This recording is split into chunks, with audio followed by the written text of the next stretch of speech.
Hello and welcome to the ILO's Future of Work podcast. I'm Sandra Kushin. Today we're exploring a topic that affects millions of young people around the world: youth employment in rural areas.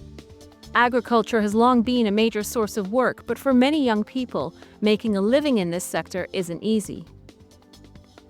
What if agriculture could be transformed into an exciting career path? What if young people were empowered not only to work in the sector, but to lead it? That's the story of today's guest, Clara Kamlomo, a young woman from Malawi who turned her training in agriculture into a thriving business. An entrepreneur and employer, she has 5 permanent staff on her team and is also helping others find opportunities in the sector. Later in the episode, we'll also hear from Chiara Curcio, an expert in youth employment at the International Labour Organization, who will help us understand the bigger picture. Clara and Chiara, welcome to the podcast. Hi, Sandra. It's glad to be here. Thank you so much. It's an honor to be on this program. Clara, let's start with your journey. Can you tell us a bit about yourself and how your passion for farming started? I had just graduated from school and I had a hope that I'm going to get employment. I'll start earning a salary and taking care of myself as a lady. But that wasn't the reality. The reality was that there are limited jobs in Malawi. So the issue was unemployment. So I was thinking of ways to employ myself and as well as others, because this problem wasn't just on me, but even to other young people. So I got into agriculture for that reason first, and also because I saw the untapped potential in rural areas, not just in the land, but as well as in the people. I wanted to prove that farming could be a powerful tool for economic freedom, especially for young people like me. It wasn't just about crops, it was about creating opportunity, dignity, and the pride in work that is often overlooked. That's when I was like, let me start a business by just using some of the skills that I got from school. However, there were challenges. For example, limited access to resources like land, funding, reliable markets, especially as a young woman just starting out, it was really hard. The perception, many people saw agriculture as a last resort. Changing that mindset, even within myself at times, was tough. The lack of supporting systems, there weren't many platforms or mentors to guide me as a young entrepreneur. I had to learn a lot by try and error. But then we thank ILO, IFAD for the programs that I got in. The first one was the Work Integrated Learning Program, where I learned more about organic farming. And then it gave me like a boost of the little knowledge that I had. It gave me a push to start taking everything seriously and as a serious business. I got a lot of different skills from it. So it's been quite a journey. On my own, I wouldn't be here, but thanks to ILO for the programs that they included me in. So you just mentioned the Pro-Agro Youth Program, which you took part in, and this is a program which works with young people in Malawi and elsewhere in Africa to boost their employment opportunities in agriculture. Can you tell us a little bit more about what the impact was for you of this experience? The impact is really big in my life and in my business as a whole, because in the past, as I said earlier on, I used to do things without proper knowledge or even direction. But the Pro-Agro Youth helped me acquire some really required skills for a young person to run business. And these are business as well as technical skills. For example, for the business part, I was able to know or learn about business planning and management. In the past, I was just doing things without proper planning and not knowing how to manage whatever I was doing. Now I can do strategic decision making, risk assessment and mitigation. We were taken through financial literacy. Now I know about financial reporting and cash flows, as well as marketing and sales, or even entrepreneurship, identifying opportunities and starting, or even how to scale up my business. And the technical part of these skills, I was able to learn about production techniques, irrigation systems, soil and water conservation techniques, integrated pest management, the self-handling of chemicals. It was vast. It was a training which was loaded with all the required skills. And not only that, but even the program has exposed me to even bigger opportunities. So it was a very good program for me. It sounds like it was a very in-depth and comprehensive training, and you're now a thriving entrepreneur and employer. You're also an advocate for young rural people. Earlier this year, you participated as the only young person on a panel at a G20 event. And you've written, and I quote, make enough noise until you get attention from the most influential people. And, well, Clara, it sounds like you're succeeding. How does it feel to have got to where you are today? Felt really great. As a young person, I never thought that even being part of this podcast, I never thought that this was going to come through. So even making it up to the G20, it was a great honor and an evidence that we're really moving. I am not where I was, and we are really taking a good direction. It feels deeply fulfilling. There were moments of doubt and setbacks, but staying true to my purpose, creating opportunities for rural youth, and building something impactful has kept me grounded.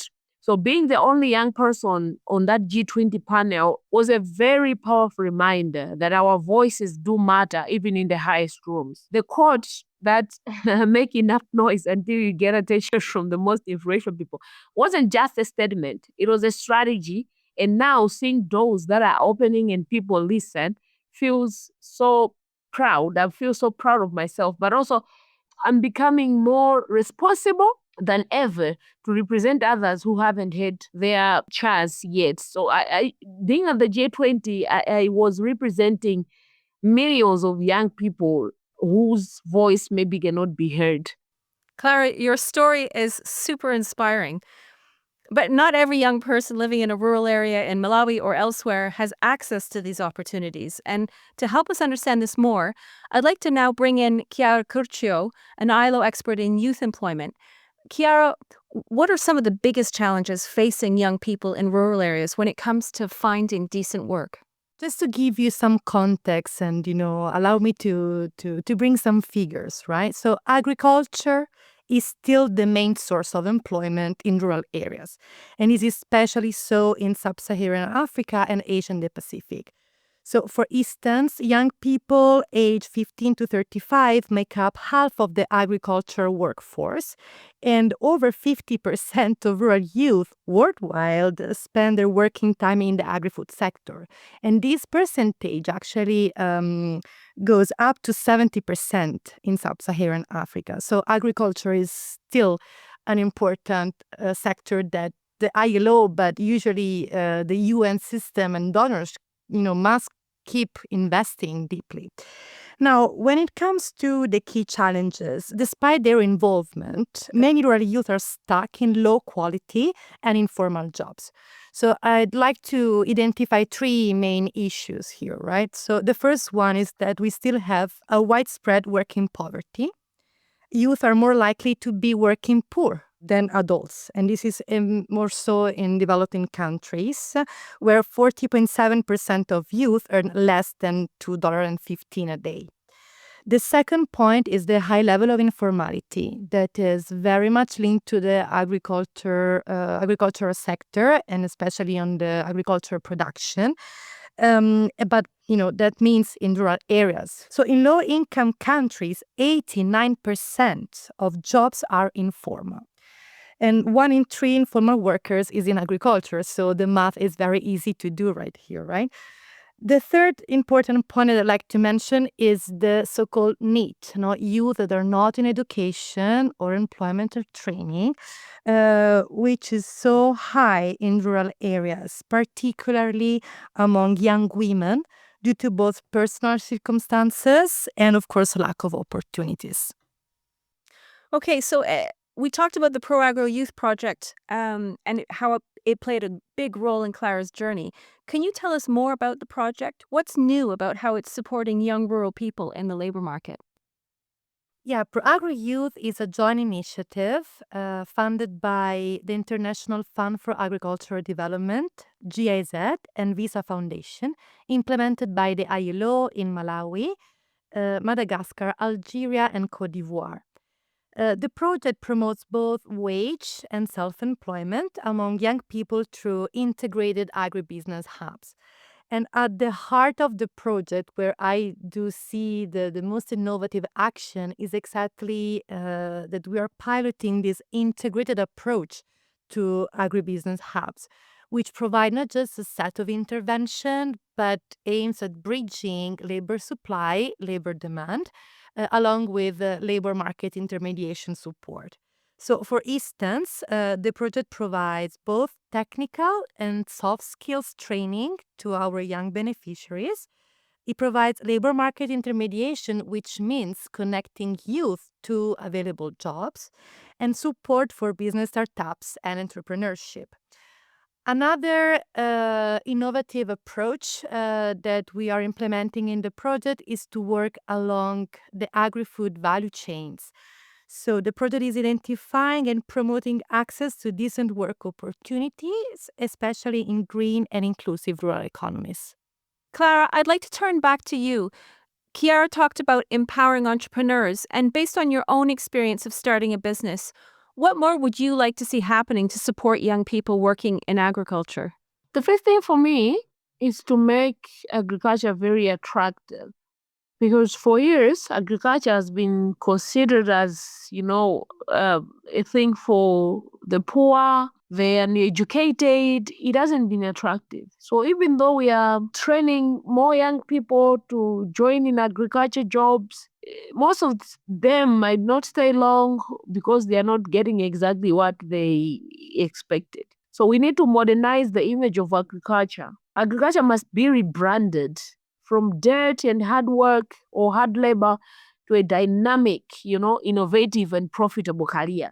Somebody should know that if I become a farmer or if I work on an agriculture institution, I'll do as well as an accountant or as a banker.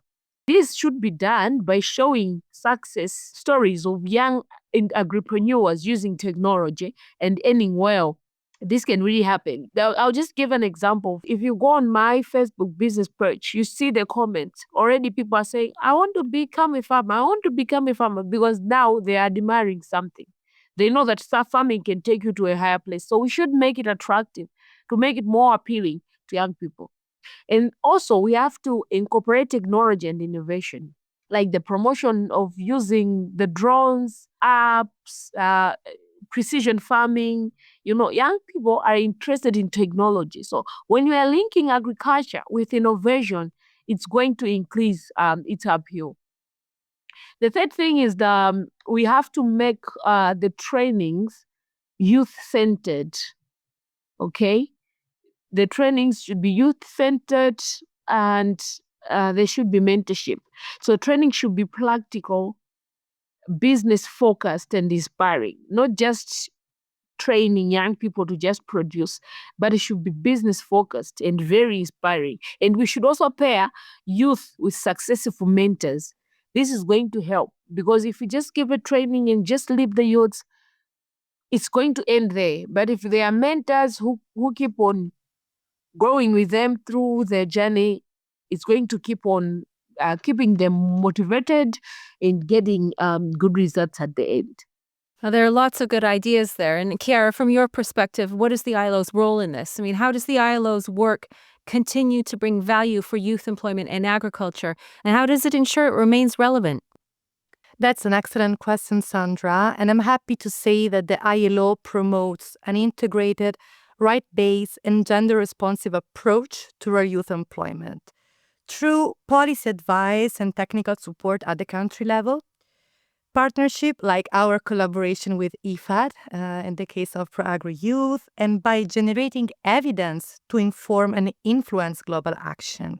Now, no single measure will solve the youth employment challenge in rural areas, so we need coordinated action across at least 3 fronts, in my view. The first one is job creation.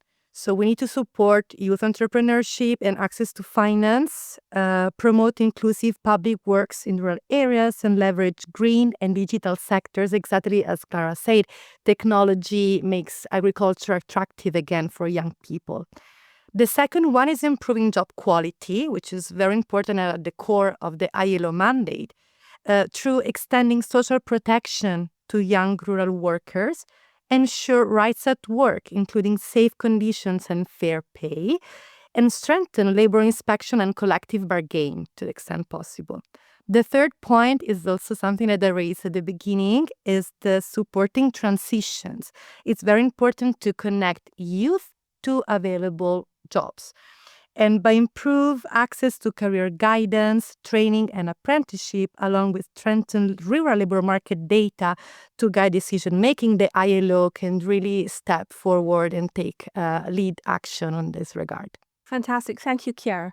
And Clara, before we wrap up, what advice would you give other young people who might be considering a career in agriculture? You talked about somebody posting a message on your Facebook page saying, "Oh, this looks interesting." What advice would you give them? To my fellow young people, the future is now. We are the future. So we need to act now. We need to start. You need to start where you are and with what you have. The rest do follow. We don't need everything figured out. Just take the first step. Small beginnings can lead to big breakthroughs. And you have to be bold about your dreams. Speak up. Share your ideas. Don't wait for permission to lead. Sometimes making noise is necessary to get noticed and open doors. Thank you. I think those are great philosophical words that we can all apply to our lives. And Chiara, what's one key message you'd like policymakers and organizations to take away from this conversation? Well, my one key message is that rural youth aren't just beneficiaries. They are the drivers of change. And as ILO, as UN, we must remember ourselves that we need to put the youth at the front seat, at the driver's seat of this change. So by meaningfully engage these young people in our policy and programming, we can really make a change that can last, and be sustainable. Talking with you both, it's clear that agriculture can be a powerful driver of youth employment and rural development. And making it work requires the right training, support, and mindset. Clara, you made that clear. So thank you to both of you, Clara and Chiara, for sharing your insights with us today. And thank you to our listeners for tuning in. If you enjoy our show, make sure to follow it and please give us a like on Spotify, Apple, YouTube, or wherever you get your podcasts. You can also learn more about the ILO's work on youth employment by following us on our social media channels. Our handles are @ILO on Facebook, LinkedIn, TikTok, and X. On Instagram, we are @ILO.org. Join us next time for another episode of the Future of Work podcast. Goodbye.